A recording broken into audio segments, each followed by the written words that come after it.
दोस्तों, आज हम बात करेंगे परमात्मा प्राप्ति का सत्य ज्ञान। परमात्मा प्राप्त कैसे करें? सभी जीवों में मनुष्य परमात्मा की सबसे सुंदर रचना है, फिर भी मोह माया की जंजीरों में पड़कर खुद को जन्म मरण से मुक्त नहीं कर पा रहा है।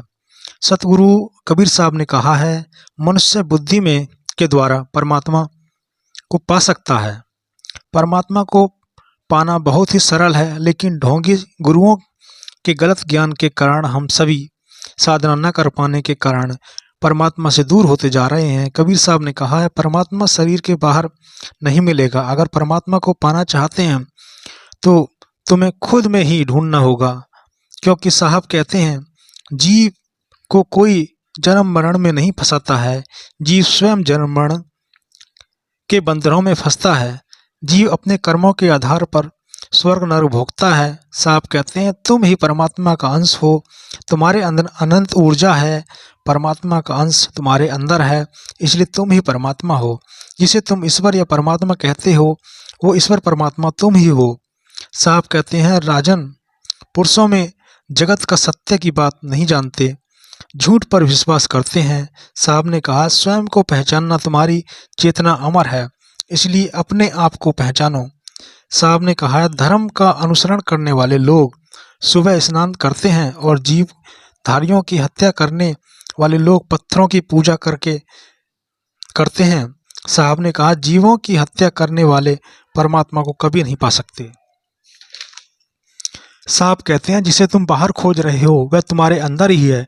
जिस दिन परमात्मा तुमसे दूर हो जाएगा उस दिन तुम उठ नहीं पाओगे। एक सांस भी तुम परमात्मा की इच्छा से नहीं ले सकते। साहब कहते हैं, जीव का केवल परमात्मा प्राप्ति है। जब हम शरीर मन विचार इंद्रियों से दूर हो जाते हैं, फिर जो बचता है वही परमात्मा है। साहब ने कहा है, जो चीज हमारे अंदर है उसे बाहर खोजा जाए तो वो कभी नहीं मिल सकती। उसे ढूंढने के लिए ऐसी जगह बैठ जाएं जहां शांत वातावरण हो और आंखें बंद करें और ध्यान लगाएं। ध्यान से ही परमात्मा के दर्शन होंगे। साहब कहते हैं, जो हमारे भीतर है वही तुम्हारे भीतर है।